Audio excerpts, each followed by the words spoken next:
இந்த சனியும் ராகுவும் 50 நாள் ஒரு 48 நாள் இணைவு இருக்கு. அதுக்கப்புறம் தான் மே மாசம் தான் பயிற்சிகள் மாறப்போகுது. அப்ப அது வரைக்கும் இணைவு என்ன பண்ணும் அப்படின்னா,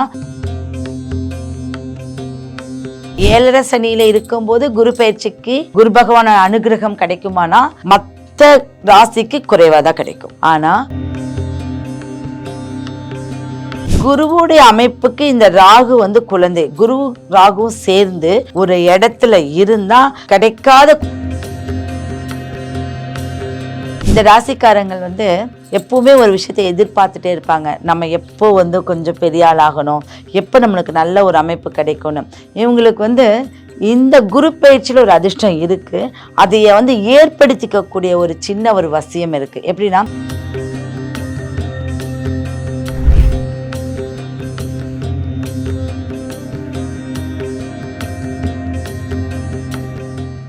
ரியல் ஒன் ஆன்மீகம் நேயர்களுக்கு வணக்கம்.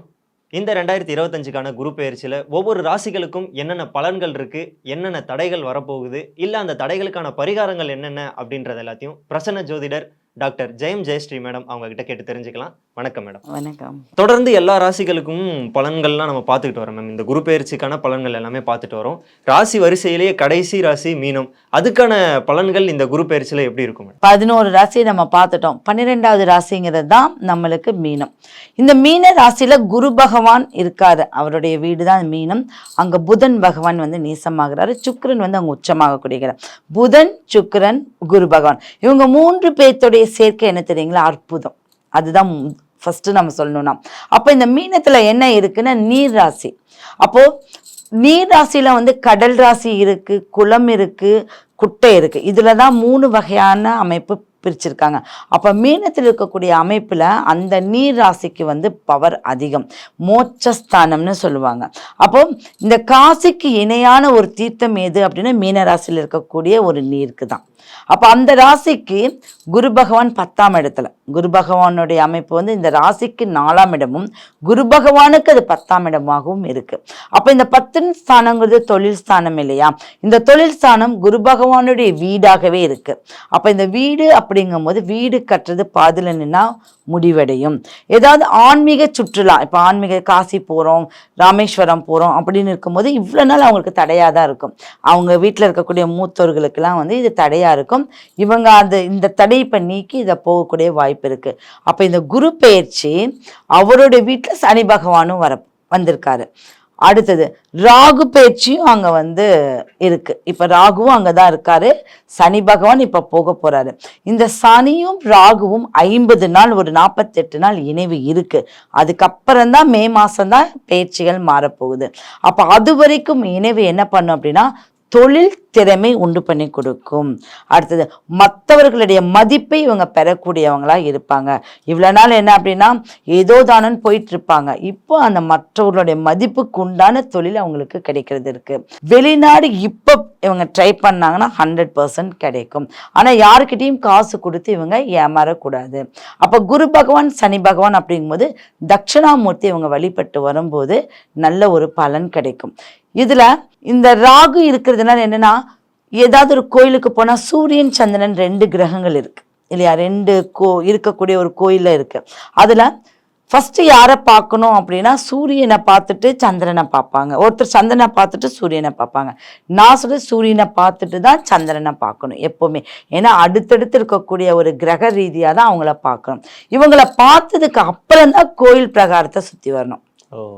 ஏன்னா சூரியன் தான் முதன்மைன்னு சொல்லுவாங்க. அப்ப முதல் சித்தர் சூரியன். அந்த சூரியனை பார்க்கும்போது சந்திரனை பார்த்தா மனோநிலை நம்மளுக்கு நல்ல விதமா மாறிடும். அங்கேயே நம்மளுக்கு ஃபுல் சாட்டிஸ்ஃபேக்ஷன்.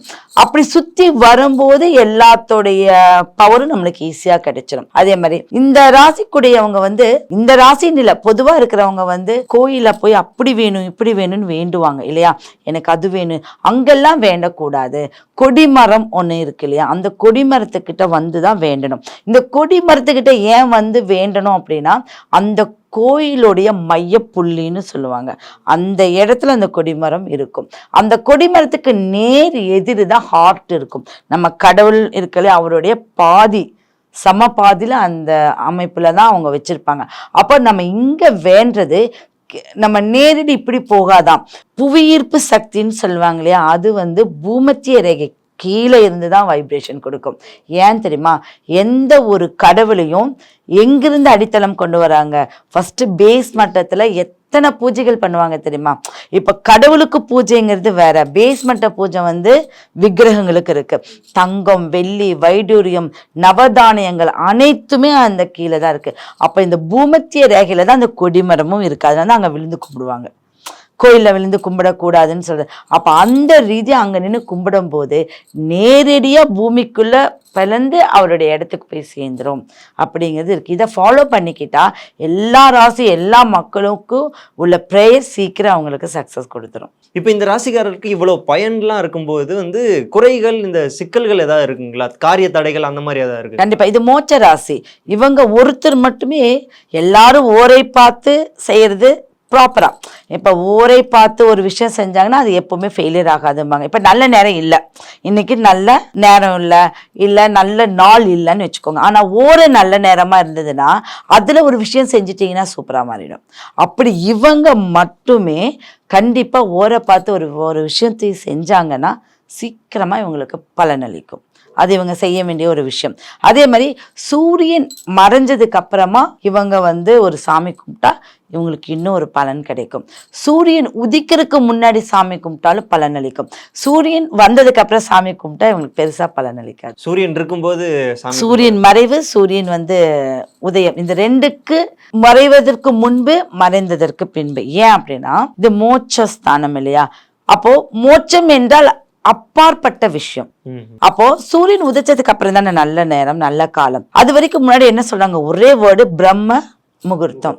அதனால இவங்க அந்த மாதிரி டைம்ல எல்லாம் என்ன ப்ரேயர் பண்ணாலும் சூப்பரா இருக்கும். அது ஆண் பெண்ணுக்கா அப்படின்னா 2 பேருக்குமே அது சக்சஸ். இப்போ மீன ராசிக்கு வந்து ஆல்ரெடி இந்த 7 சனிகள்லாம் நடக்குது அப்படின்றப்போ குரு பெயர்ச்சி காலங்கள்ல அதோட பலன்கள் கிடைக்குங்களா இவருக்கு? கண்டிப்பா. 7 சனியில இருக்கும்போது குரு பெயர்ச்சிக்கு குரு பகவான அனுகிரகம் கிடைக்குமானா ராசிக்கு குறைவாதான் கிடைக்கும். ஆனா மீனம் வந்து குருவுடைய வீடு. அப்போ நான் முதலே சொன்ன மாதிரி அவருடைய வீட்டுக்கு அவர் பங்கம் விளைவிக்க மாட்டார். ஓகே, அப்ப சனி பகவானும் குரு பகவானும் சேர்ந்த ஒரு விஷயத்த புதுசா உருவாக்குவாங்க.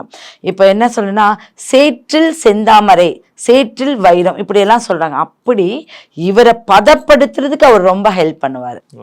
ஓகே, இப்போ இவங்க என்னெல்லாம் நெகட்டிவா பண்றாங்க, என்னெல்லாம் இவங்க வந்து நெகட்டிவா நடக்குதோ அதை அவர் பதப்படுத்தி எப்படி பண்ணுவார் அப்படின்னா நேரடியா பண்ண மாட்டார். ஏன் அப்படின்னா அது 7 சனி இல்லையா? அப்போ சுற்றி இப்போ உங்களுக்கு ஒரு அட்வைஸ் நீங்க கொடுத்தா எதுவுமே கேட்க மாட்டீங்க. ஆனா அந்த ரீதியா யாராவது கொடுத்தாங்கன்னா இந்த காலகட்டத்துக்கு கேட்பீங்க. அப்ப கெடுதல் பெரிய விஷயமா இருக்காது. தாமதத்தை கொடுத்து உணர்த்தி ஒரு விஷயத்த கொடுத்துருவாரு. உங்களுக்கு நான் புரிஞ்சுதா? ஒரு விஷயம் தாமதப்படுத்துவாரு, மன உளைச்சலை கொடுப்பாரு, சக்சஸ் கொடுத்துருவார். இப்போ இது கூடவே சேர்ந்துட்டு இப்போ குரு பெயர்ச்சி நடந்துகிட்டு இருக்கும் போதே ராகு கேது பெயர்ச்சியும் தொடங்குதுன்றப்ப அதோட பாதிப்புகள் இல்லைன்னா பலன்கள் ஏதாவது இருக்குங்களா? குழந்தை வரம் கிடைக்கும். ஏன்னா குருவுடைய அமைப்புக்கு இந்த ராகு வந்து குழந்தை, குரு ராகுவும் சேர்ந்து ஒரு இடத்துல இருந்தா கிடைக்காத குழந்தை வரம் கிடைச்சிரும். லேட் ஆகுதுன்னா சொல்றாங்களே, ஏன்னா குரு என்றால் கர்ப்பப்பை, ராகு என்றால் கொத்தக்கூடியது. அப்ப கர்ப்பப்பைக்குள் ஒரு விந்தணுக்கள் போகணும் இல்லையா? அந்த போகக்கூடிய தன்மை குருவும் ராகுவும் சேர்ந்தா மட்டும்தான் கிடைக்கும். அப்ப குரு சாரத்துல ராகுவோ ராகு சாரத்துல குருவோ யாருக்கெல்லாம் இருக்கோ குழந்தை தாமதம் ஆகவே ஆகாது. அவங்க 2 பேரும் மாறுபட்ட கருத்தோட இருக்கும்போதுதான் குழந்தைகள் தாமதமாகும். அப்ப இந்த ராகு பயிற்சியும் கும்பத்துலதான் இருக்கு. நீர் சம்பந்தப்பட்ட பிரச்சனைகள் உண்டாகும். வயிறு வீங்கிக்கிறது, உடல் வந்து ரொம்ப சோர்வா இருக்கிறது, சளி தொந்தரவு. அப்ப இதெல்லாம் தீரக்கூடிய ஒரு பிரச்சனை. அதான் சொன்னல, தடைகளையும் தாமதத்தையும் உணர்த்தி ஒரு விஷயத்த உங்களுக்கு செஞ்சு கொடுப்பார். இப்போ நம்ம இந்த பலன்கள்லாம் பார்த்துக்கிட்டு வர வரிசையில் ஒவ்வொரு ராசிகளுக்கு இந்த ஜாக்பாட் அதிர்ஷ்டங்கள்லாம் அடிக்கும் அப்படின்ற மாதிரி சொன்னீங்க. இந்த ராசிக்காரங்களுக்கு அந்த மாதிரி ஏதாவது அதிர்ஷ்டங்கள் இருக்குங்களா? இந்த ராசிக்காரங்கள் வந்து எப்பவுமே ஒரு விஷயத்தை எதிர்பார்த்துட்டே இருப்பாங்க. நம்ம எப்போ வந்து கொஞ்சம் பெரிய ஆள் ஆகணும், எப்போ நம்மளுக்கு நல்ல ஒரு அமைப்பு கிடைக்கணும். இவங்களுக்கு வந்து இந்த குரு பயிற்சியில் ஒரு அதிர்ஷ்டம் இருக்கு. அதைய வந்து ஏற்படுத்திக்கக்கூடிய ஒரு சின்ன ஒரு வசியம் இருக்கு. எப்படின்னா சந்தனாதி தைலம் ஒன்று இருக்கு. சந்தனாதி தைலம் அது நாட்டு மருந்துல கிடைக்கும். அதைய வாங்கி அது வந்து வசியத்தன்மையுடைய எண்ணெய், அதை நெத்தியில வந்து தினம்தோறும் வச்சுட்டு வரும்போது அவங்களுக்கு ஆட்டோமேட்டிக்கா வசியத்தன்மை உண்டாயிடும். ஏன்னா அவங்கள எல்லாத்துக்கும் பிடிக்கும், ஆனா அவங்க பேசுறது வந்து பாத்தீங்கன்னா மற்றவங்கள கவரக்கூடிய அமைப்பா இருக்காது. அது இது மாதிரி பண்ணும்போது அவங்க எடுத்து வைக்கிற காரியத்தினால நல்ல ஒரு பண வரவு, தொழில் திறமை எல்லாமே அவங்களுக்கு கிடைச்சிடும். இவ்வளவு நேரம் ஒவ்வொரு ராசிகளுக்கும் அதோட பலன்கள், பரிகாரங்கள் எல்லாத்தையுமே தெளிவா நம்ம கிட்ட பகிர்ந்திருக்கிறது ரொம்ப நன்றி மேடம். நன்றி.